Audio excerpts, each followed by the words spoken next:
Here is our fourth serial killer profile, Juana Barraza, aka the Little Old Lady Killer.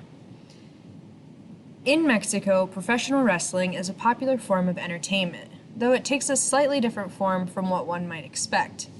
Above all, Mexican professional wrestling, or lucha libre, has a certain sense of pageantry. Wrestlers, or luchadors, often wear colorful masks as they perform daring acrobatic leaps off the ropes to grapple with their opponents. It makes for an interesting, if not weird, spectacle.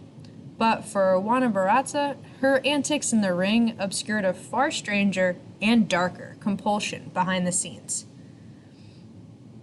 By day, Juana Barraza, born 1956, worked as a popcorn vendor and sometimes a luchadora at a wrestling venue in Mexico City. Stocky and strong, Barraza took to the ring as La Dama del Silencio, or the Lady of Silence, as she competed in the amateur circuit. She played the staged role of a heel, or bad girl wrestler, to perfection, exclaiming in interviews that she was rudo to the core. Unfortunately, an early injury derailed her hopes of climbing the lucha ranks. In her personal life, Juana had 2 failed marriages, and her only living son was murdered in a gang-related killing at the age of 24.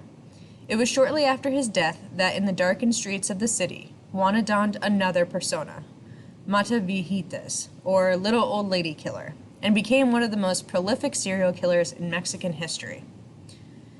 Beginning in 2003, Juana Barraza would gain entrance to the homes of elderly women by pretending to help carry in groceries or claiming to be a social worker sent by the government for medical assistance. Once inside, she would pick a weapon, like a set of stockings or a telephone cord or a stethoscope, and strangle her elderly victims. Barraza was unusually methodical about choosing her victims. She managed to acquire a list of women who were on a government assistance program. Then she used this list to identify elderly women who lived alone. Barraza used fake credentials to pretend that she was a nurse sent by the government to check their vital signs. By the time she left, her victim's blood pressure was always 0/0. Barraza would then look through her victims' houses for some trophy to take with her, though none of her crimes seemed to have been motivated by financial gain. Barraza would only take a small memento from her victims, like a religious trinket or a holiday ornament. Police following the cases had their own theory on who the killer was and what was driving him. According to criminologists, the killer was most likely a man with a confused sexual identity who had been abused as a child by an elderly relative. The killings were a way of channeling his resentment towards innocent victims who stood in for the person who had abused them. Eyewitness descriptions of a possible suspect reinforce this idea. According to the witnesses, the suspect had the stocky build of a man, but wore women's clothing. As a result, the city police began rounding up known transvestite prostitutes for questioning. The profiling caused outrage in the community and brought the police no closer to finding the killer.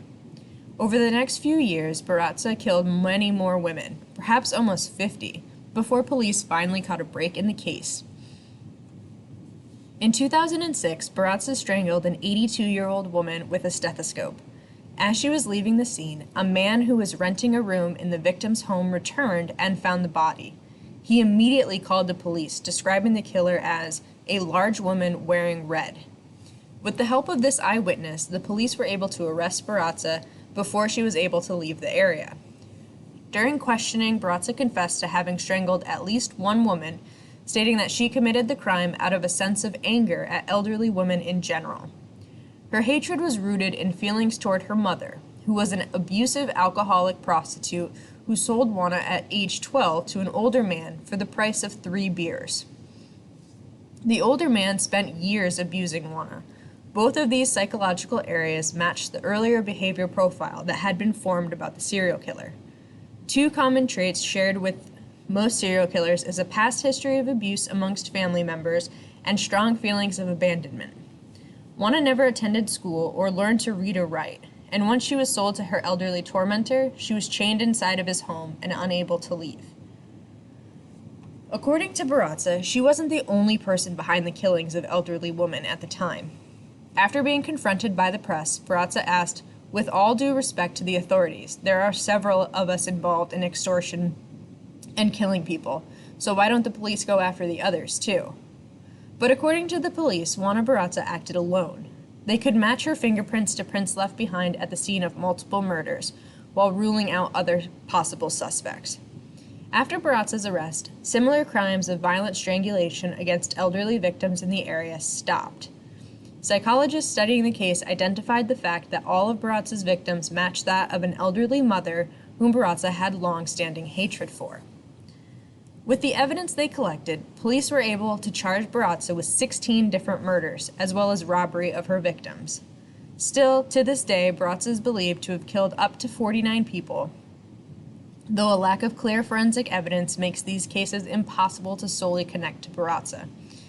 Though Barraza continued to claim that she had only been responsible for one of the killings, she was convicted and sentenced to 759 years in prison, since Mexico does not have a death penalty or life sentence convictions. Currently in prison, the murder spree of the worst female serial killer in Mexico's history officially ended.